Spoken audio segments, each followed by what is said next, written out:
Halo semuanya, apa kabar? Kembali lagi di channelku yang uploadnya 2 bulan sekali, guys. Dulu sih sebulan sekali ya, rasanya makin lama makin panjang gitu waktu antara satu upload dengan upload yang lain. Maaf banget, guys. Ini mah gak sengaja gitu ya. Aku sibuk banget belakangan. Kalian tahu aku seorang guru, aku ngajar di sekolah. Akhir semester apalagi kenaikan kelas itu sibuk banget buat soal ujian, buat rapot, terus belum lagi sama olimpiade-olimpiade, olimpiade IPA SMP, olimpiade astronomi, OSN. Itu aku juga ngajar tambahan di berbagai tempat. Ini aku nggak sombong guys, tapi mohon pengertiannya aku kenapa nggak upload video. Aku tahu kalau aku upload sekarang mau bikin pembahasan tentang apapun yang berkaitan dengan astronomi kayaknya agak nggak guna ya, tapi ya mudah-mudahan tetap bermanfaat walaupun sudah nggak hype-nya Olimpiade, persiapan Olimpiade. Tapi aku tetap berdoa yang terbaik buat yang nonton video aku. Semoga hasil OSK ataupun OSP yang sudah kalian lalui, semoga hasilnya memuaskan sesuai dengan kerja keras kalian. Dan saat ini yang akan aku mau bahas adalah hal simple tentang Hari Sideris dan Sinodis. Nah, ini berawal dari kalian pernah nggak sih berpikir kenapa jam kalian itu 24 jam? Sedangkan kalau kalian Google kan berapa periode rotasi bumi itu 23 jam 56 menit gitu kan? Dan apakah itu pembulatan saja? Jadi rotasi bumi 23 jam 56 menit. Berarti ya udah dibulatin aja jadi 24 jam. Apakah begitu? Inilah yang akan kita bahas. Nah, kita mulai dari hari Sideris. Nah, kalian sendiri kan tahu kalau satu hari itu ya matahari bergerak dari satu posisi ke posisi yang sama lagi, misal dan matahari dari terbit ke terbit lagi selanjutnya. Ya, itu gambaran yang umum untuk pengamat-pengamat di dekat Katulistiwa ya, karena kalau kita bicara lintang tinggi pasti keadaannya sangat beda tergantung musimnya. Cuman kalau kita di Indonesia kan itu gambaran yang paling mudah dipahami ya, matahari terbit kemudian terbit lagi, oh ya sudah berganti hari. Cuman ya kita juga tahu bahwa dengan beberapa alasan dibuat satu hari itu berganti di tengah malam ya, karena kitanya lagi istirahat gitu kan. Kan agak susah membuat hari berganti ketika kita masih beraktivitas gitu. Ada dua pengertian di sini yang akan kita bahas, hari Sideris dan hari Sinodis. Nah, kemudian mungkin sudah diajarkan juga kalian di SD bahwa matahari itu bergerak karena rotasi bumi. Jadi bukan mataharinya yang bergerak mengelilingi kita, tetapi karena kita yang berputar, jadi matahari seolah-olah bergerak mengitari kita. Mungkin ini pembahasannya kalian bisa juga cek di bagian hukum Kepler. Aku sempat bahas kita geosentrik atau heliosentrik. Nah, kemudian kan bumi berotasi nih, ini gambarannya ada di sebelah kiri. Ini sumbu rotasinya miring terhadap bidang ekliptika dan berputarnya berlawanan arah jarum jam jika dilihat dari utara, atau kita bilangnya berrotasi dari barat ke timur. Sehingga kita melihatnya matahari bergerak dari timur ke barat. Dan periode putarannya ini adalah 23 jam 56 menit 4,1 detik. Ya, dan inilah periode dari hari Sideris. Ya, 23 jam 56 menit 4,1 detik. Ya, kita ambil pengertiannya ya secara kalimat. Aku ambil dari Oxford.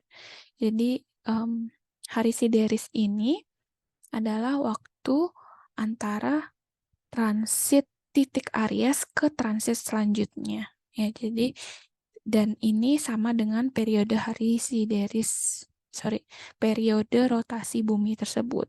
Kita lihat di ilustrasi ini kenapa periode rotasi bumi sama dengan periode transit titik Aries ke transit berikutnya. Misalnya ini ya di bumi dilihat dari utara terus kalian ada di suatu lokasi ya. Ini jangan dilihatnya kalian di laut ya. Oke, kemudian kalian melihat titik Aries di suatu posisi, kemudian kalian berotasi berlawanan arah jarum jam jika dilihat di utara, kemudian kalian melihat titik Aries lagi, dan itu di posisi transit lagi. Ya, alias ini sama saja dengan kalian berotasi 360 derajat penuh. Dan ini periodenya adalah hari sideris bumi yang sama dengan 23 jam 56 menit 4,1 detik. Nah, kemudian bagaimana dengan hari sinodis? Tadi aku di awal sempat bahas kalau hari ya yang kita kenal itu kan matahari di posisi yang sama lagi. Kenapa ya? Karena dia yang paling terang gitu. Yang paling jelas untuk kita jadikan patokan kan gitu ya. Beda sama bintang kan, bintangnya muncul di ketika kita sudah tidak beraktivitas lagi gitu. Terus dia cuman point source, tidak terlalu terang, tidak seperti matahari ya. Jadi yang kita pakai patokan hari itu kan matahari. Nah, ketika bumi ini berotasi, yang satu putaran penuhnya tadi 23 jam 56 menit. Nah, di saat yang bersamaan, bumi juga sudah berevolusi. Ini gambarannya agak salah gitu ya. Kan harusnya selama dia berpindah dari sini ke sini, harusnya sambil berotasi juga. Cuman maaf ya guys, aku tidak bisa buat ilustrasi yang bagus, cuman kalian paham maksudku kan? Jadi dia berotasi sekaligus berevolusi gitu. Jadi selama periode 23 jam 56 menit itu bumi sambil berevolusi juga. Jadinya kan ada sudut yang ditempuh bumi, yang di sini aku gambarkan sebagai theta, yang besarnya adalah 360 derajat per 365,25 hari. Karena selama satu kali revolusi bumi kan 365,25 hari ini.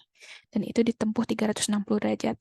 Jadi perharinya bumi berevolusi telah menempuh hampir 1 derajat atau 0,986 derajat setiap harinya. Kemudian kalian lihat selanjutnya.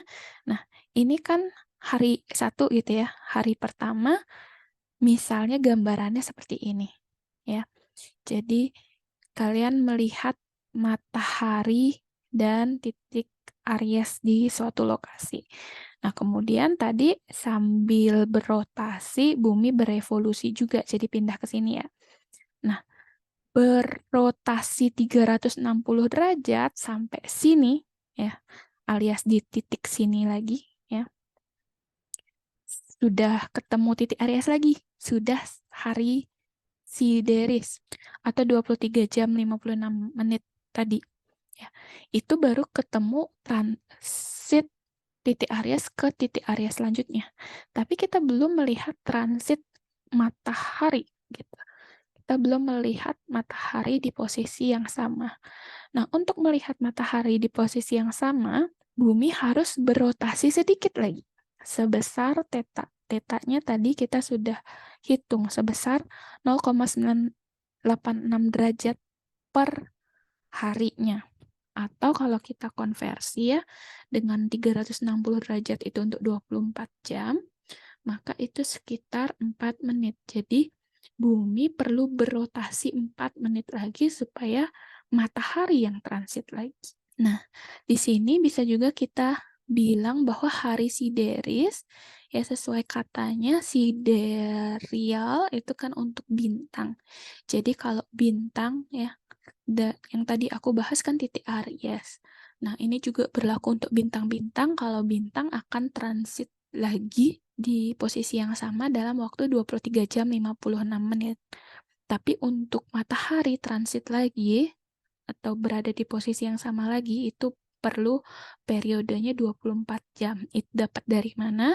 Dari 23 jam 56 menit ini ditambah 4 menit lagi. Karena dia harus berotasi menempuh sebesar theta yang besarnya 4 menit tadi. Nah, sekarang ini planet tetangga kita yaitu Venus ya. Ini kelihatan seperti komet karena aslinya kan Venus itu punya atmosfer yang sangat tebal, kemudian karena pengaruh angin matahari, atmosfernya seperti tertiup gitu ya. Sekarang aku mau bahas bagaimana dengan hari Sideris dan Sinodis untuk planet lain, dalam hal ini adalah Venus. Karena Venus ini cukup spesial karena rotasinya beda dengan planet-planet lain. Kalau kalian lihat di sini ini kan bumi ya yang 23 derajat tapi berlawanan arah jarum jam kalau dilihat dari utara. Ini rotasi yang serupa akan kalian amati untuk planet lain seperti Merkurius, Mars, Jupiter, Saturnus, dan Neptunus. Semuanya berlawanan arah jarum jam. Aku nggak bahas Uranus sekarang karena lebih spesial lagi karena dia seperti menggelinding gitu ya. Nah, untuk Venus ini kita bisa bilang seperti sumbu rotasinya terjungkal. Jadi dia searah dengan jarum jam jika dilihat dari utara. Ya, karena apa? Karena sumbu rotasinya hampir 180 derajat. Kemudian di sini ada data periode rotasi sideris dari planet Venus sebesar 243 hari, diberikan tanda minus karena geraknya retrograde tadi berlawanan dengan planet-planet lainnya. Kemudian di sini ada juga informasi tentang periode sideris dari orbitnya atau periode revolusinya yang sebesar 225 hari. Kalau kalian perhatikan ini cukup unik ya, karena periode rotasinya justru lebih lama daripada periode revolusinya. Jadi belum sehari udah tahun baru gitu. Oke, kalian fokus ke informasi ini saja karena ini saja yang kepakai untuk pembahasan hari Sideris dan Sinodis. Oke, sekarang aku bikin animasinya kebalik dari yang tadi ya. Rotasi Venus searah dengan jarum jam, tapi tetap untuk revolusinya berlawanan dengan arah jarum jam. Sama juga seperti tadi, kita hitung berapa besarnya theta sudut yang ditempuh oleh Venus dalam satu hari. Dengan catatan tadi ya, sebenarnya satu harinya Venus itu lebih lama daripada satu tahunnya. Jadi ini aslinya bukan segini saja, tapi udah muter 360 derajat terus ketambahan lagi kan gitu. Jadi ada sudut yang ditempuh per harinya ini bukan 1,6 derajat aja sebenarnya, tapi 360 derajat plus 1,6 derajat ya. Karena tadi ya, periode revolusinya yang lebih sebentar daripada rotasinya. Atau dengan konversi yang serupa, 1,6 derajat ini sama dengan 6,4 menit. Nah, sama juga seperti tadi, ya. Untuk sideris kan pengertiannya dari transit titik Aries ke transit selanjutnya.